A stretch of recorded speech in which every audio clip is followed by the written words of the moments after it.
स्वागत है आपका बी न्यूज नेशन में। मैं हूं आबिद हुसैन शेख। राज्य के कई शहरों में दलित लड़की के साथ हुए सामूहिक बलात्कार और हत्या का कड़ा विरोध। 19 दिसंबर बीजापुर में एक नाबालिग दलित लड़की को हवस का निशाना बनाकर सामूहिक अत्याचार करने पर बलात्कारियों को फांसी देने दलित लड़की को इंसाफ मिलने की आवाज हर जगह से लगाई जा रही है। इसको लेकर बीजापुर बंद रखकर इंसाफ की मांग की गई। गुलबर्गा में जिला अधिकारी को निवेदन पत्र देते हुए आक्रोश व्यक्त किया गया।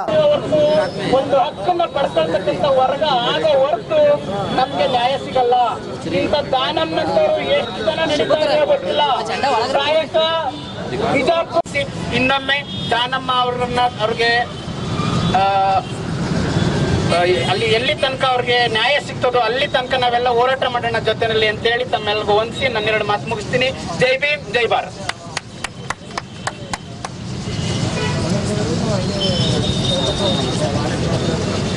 ರಕ್ಷಣೆ ಸಿಗಲ್ಲ। ಆ ರಕ್ಷಣೆ ಸಿಗಬೇಕಂದ್ರೆ ಈಗ ಇಲ್ಲಿ ಅದೇ ಸರ್ಕಾರದೊಳಗೆ SC ST ಇಂದ ಎಲೆಕ್ಟ್ ಆಗಿರ್ತಕ್ಕಂಥ ರೆಪ್ರೆಸೆಂಟೇಟಿವ್ಸ್ ಏನಿದ್ದಾರೆ ಅವರು ಆ ಪಕ್ಷದ ರಕ್ಷಣೆ आज निर्भया के तौर पर देखना चाहिए। ಸಹೋದರಿ ದಾನಮ್ಮಳ ಗ್ಯಾಂಗ್ ರೇಪ್ ಮಾಡಿಸನ ಬರ್ಬರವಾಗಿ ಹತ್ಯೆ ಮಾಡಿರೋದು ಬಹಳ ಖಂಡನೀಯವಾದಂಥ ಸಂಗತಿ ಅದದು। ಅಲ್ಲಿ ಏನಾದ ಮಲ್ಲಿಕಾರ್ಜುನ ಶಾಲೆ ಇದೆ, ಈಗಾಗಲೇ ಸರ್ ಹೇಳಿದಾಗೆ ಆ ಮಲ್ಲಿಕಾರ್ಜುನ ಶಾಲೆ ಅದು ಪ್ರೈವೇಟ್ ಶಾಲೆ ಇದೆ। ಅಲ್ಲಿ ಬೇಸಿಕ್ ನೀಡ್ ಏನು ಬೇಕೋ ಅವು ಇಲ್ಲ, ಅಲ್ಲಿ ಶೌಚಾಲಯ ಇಲ್ಲ। ಈ ದೇಶದ ಪ್ರಧಾನಮಂತ್ರಿಯವರು ಶೌಚಾಲಯ ನಿರ್ಮಿಸಿದ ಆಂದೋಲನ ಮಾಡಕತ್ತಾರ। ಅಲ್ಲಿ ಅವ್ರದೇ ಪಕ್ಷದ ಒಬ್ಬ ಎಕ್ಸ್ MLC ಅವ್ರ ಶಾಲೆ ಒಳಗಡೆ ಶೌಚಾಲಯ ಇಲ್ಲ। ಅಲ್ಲಿ ಶೌಚಾಲಯ ಇದ್ದಿತ್ತಂದ್ರೆ ಇವತ್ತು ಆ ಸೋದರಿಗ ಈ ಘಟನೆ ಆಗುವಂತ ಸಂದರ್ಭ ಬರ್ತಿರ್ಲಿಲ್ಲ। ಇದಕ್ಕೆ ಯಾರು ಹೊಣೆಗಾರರು ಅನ್ನೋ ಒಂದು ಪ್ರಶ್ನೆ ನಮ್ಮೆದುರು ಆಗ್ತಾ ಇದೆ। ಸಹೋದರ ಸ್ನೇಹಿತರೆ, ಏನು ಡೆಲ್ಲಿಯಲ್ಲಿ ನಿರ್ಭಯ ಪ್ರಕರಣ ಏನು ಅಲ್ಲಿ ಆಯ್ತು, ಆ ನಿರ್ಭಯ ಪ್ರಕರಣ ಆದಾಗ ಆ ನಿರ್ಭಯ ಒಬ್ಬ ಮೇಲ್ಜಾತಿಯ ಒಳತೇಸನ ಏನು ಇಡೀ ದೇಶ ತುಂಬಾ ಏನು ಎಲ್ಲ ಹೆಣ್ಮಕ್ಳಿಗೆ ಅನ್ಯಾಯ ಆಗಿರ್ತಾರೆ ಏನು ಬಿಂಬಿಸಿದ್ರು। ಒಬ್ಬ ದಲಿತ ಹೆಣ್ಮಗಳು ದಲಿತ ಹುಡುಗಿ ಅದಾಳ। ಈ ಪ್ರಕರಣದಲ್ಲಿ ಕೂಡ ರಾಜ್ಯ ಸರ್ಕಾರ ಗಂಭೀರವಾಗಿ ಪರಿಗಣಿಸಬೇಕು। ಆ ಅಪರಾಧಿಗಳು ಎಲ್ಲರೂ ಬಾಲಾಪರಾಧಿಗಳು ಅಂತ ಹೇಳಕತ್ತಾರ। ಬಾಲಾಪರಾಧಿ ಇದ್ರಂದ್ರೆ ಅದು ವಿಶೇಷ ನ್ಯಾಯಾಲಯದಲ್ಲಿ ಈ ಪ್ರಕರಣವನ್ನು ಇತ್ಯರ್ಥಪಡಿಸಬೇಕು। ಆದಷ್ಟು ಬೇಗನೆ ಈ ಪ್ರಕರಣವನ್ನು ಇತ್ಯರ್ಥಪಡಿಸಬೇಕಂತ ಹೇಳಿ ನಾನು ಇಲ್ಲಿ ಆಗ್ರಹ नागेंद्र केजोड़ी डिस्ट्रिक्ट। ये कर्नाटक के बीजापुर के अंदर दानम्मा नामी मासूम बहन, जिसे हम निर्भया के नाम से, कर्नाटक की निर्भया के नाम से आज जानेंगे, और आज से ये कर्नाटक भर में हम इस तहरीक को, मूवमेंट को चलाएंगे। ये निर्भया के साथ एक बड़ी जात की लड़की के साथ जो सलूक हुआ था वो भी तकलीफ दे था, लेकिन मीडिया और सरकार वालों ने जिस तरह से उसको बना करके पार्लियामेंट के अंदर बिल लाया था, उस निर्भया के ताल्लुक से इतनी सीरियसनेस दिखाई थी सरकारें। आज कर्नाटक की राज्य सरकार जो सेकुलर कहलाई जाती है, वो अगर वो वाकई सेकुलर है तो ये हमारी बहन निर्भया दानम्मा के नाम से जो जानी जाती थी, 9वीं जमात की जो तालिबे इल्म थी, उसके ताल्लुक से सख्त जो काती है, मुजरिम है, उनके खिलाफ एक्शन ले। और ये जो पुलिस अपना नर्म रवैया इख्तियार कर रही है वो सही नहीं है। और ख़ास करके दलित, मुस्लिम, आदिवासी, क्रिश्चियन और किसानों के ऊपर जुल्म करने के लॉ एंड ऑर्डर मालूम होते हैं, कानून मालूम होता है। तो इनको ये भी जान लेना चाहिए बहुसंख्या में यही जनजाति लोग रहने वाले लोग हैं। अगर इनके साथ जुल्म बर्बरियत होता है तो बाबा साहेब अम्बेडकर का जो कानून, संविधान है, उसका पास लिहाज आपको करने की जिम्मेदारी दी गई है।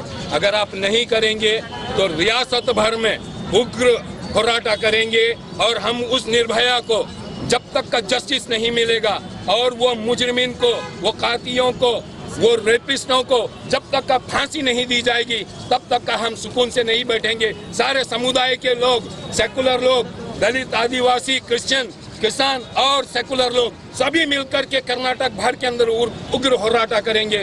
और ये मैसेज देना चाहते हैं डिपार्टमेंट और गवर्नमेंट को, इस पे अगर कार्रवाई नहीं होगी तो ये जान लेना कि आपको लॉ एंड ऑर्डर पूरे कर्नाटक में मेंटेन करना मुश्किल हो जाएगा। और अगर इस तरह के हालात को आप देखना चाहते हैं तो आप आने वाला वक्त का इंतजार कीजिए, वरना ये बात याद रखिए, आप अगर एक्शन मोड में आएंगे तो हम इतना भी साइलेंट मोड में नहीं रहेंगे कि आप स्वीट पॉइजन की तरह एक्शन मोड में रहें। हमें अभी इमीडिएटली एक्शन मोड में आना है और असेंबलीज और पार्लियामेंट में इसके बारे में चर्चा होना है। एक भारत की बेटी के साथ 9वीं जमात की उसको लंच सेशन में ले जाकर के 6-7 लोग मिलकर के रेप करके खत्म करते हैं। क्या वो हमारी बहन नहीं है? क्या वो हमारी बेटी नहीं है? क्या ये इसी तरह किसी मिनिस्टर या पुलिस एडमिनिस्ट्रेटर के बेटी के साथ अगर होता तो यही खामोशी इख्तियार करते? तो ये बड़ी खतरनाक जुल्म की बात है, जालिमाना कार्रवाई है। तो राज्य सरकार की जिम्मेदारी पूरी ईमानदारी से निभाई जाए। सिद्धरामैया सरकार को आंख और कान दोनों खुले रखना चाहिए और मुंह खोल करके बोलना चाहिए। इस तरह की हरकत पर वो सख्त से सख्त कार्रवाई के लिए आगे आए, नहीं तो फिर ये कर्नाटक के जितने भी लोग होंगे वो उग्र होराटा करेंगे। मोहम्मद मोहसिन, वो भी 9th स्टैंडर्ड पढ़ने वाली लड़की के साथ, और करने वाला अपराधी है बेटी बचाओ आंदोलन का कार्यकर्ता है और स्वच्छ भारत का अभियान में कार्यकर्ता है और बीजेपी के कदावर नेता का साथी है। तो इसीलिए बीजेपी आज का खामोश इख्तियार करे, इसके लिए हम जोर से खंडन करना चाहिए। ये हमारा ताकत आजमाने की बात कर रहे मीडिया और बीजेपी के लोग, और हम ये बताना चाहते हैं कि जिस स्कूल में पढ़ रही थी वो लड़की, उस स्कूल में बेसिक जो फैसिलिटी है वो नहीं थे। टॉयलेट नहीं रहने की वजह से वो बेटी बाहर टॉयलेट को गए। ये बेटी आज उसका हत्या हो गया बोलकर उसका दर्दनाक हादसा का पता चल गया, और कई हादसे ऐसा हो गया कि वो बेटी अभी अपना आवाज़ भी नहीं बता पाए कि हमको ये तकलीफ हो गया बोलकर। कि ये वो जो मल्लिकार्जुन प्रौढ़शाला है वो शाला एक एक्स MLC कर्पूरी मठ का है, और इतना कदावर नेता के सोसाइटी में अगर बेसिक फैसिलिटी नहीं होते तो ड्रॉप आउट होना लाजमी है।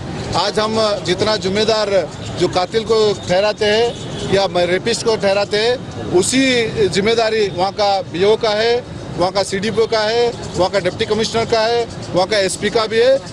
ना ही इतना ही नहीं, वहाँ का जो इंचार्ज मिनिस्टर है उसका भी है।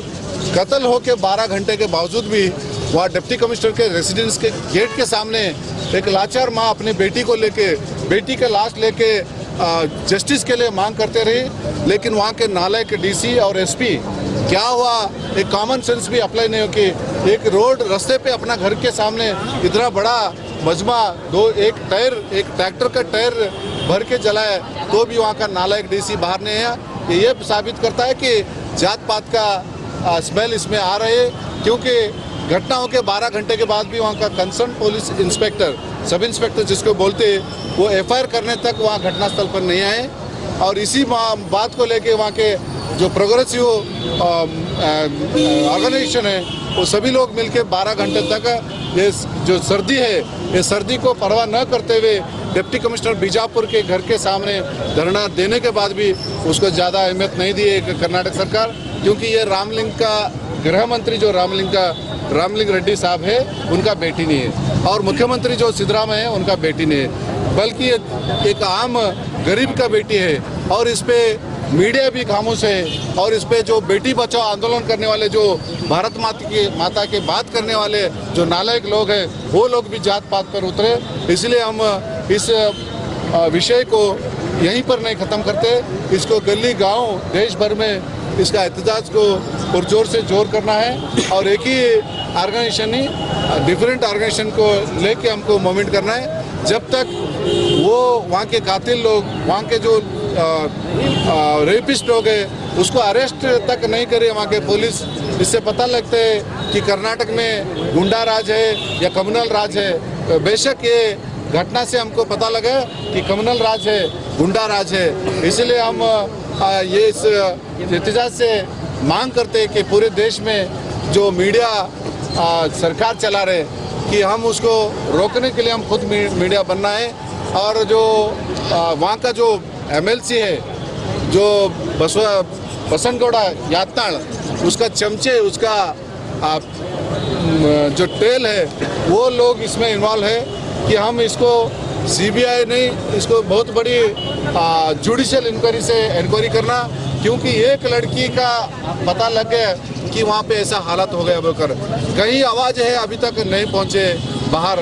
तो इसलिए हम पूरे संगठन और पॉलिटिकल छोड़ के इस दर्दनाक शर्मनाक घटना को खंडन करते हुए हम एहतजाज कंटिन्यू करेंगे।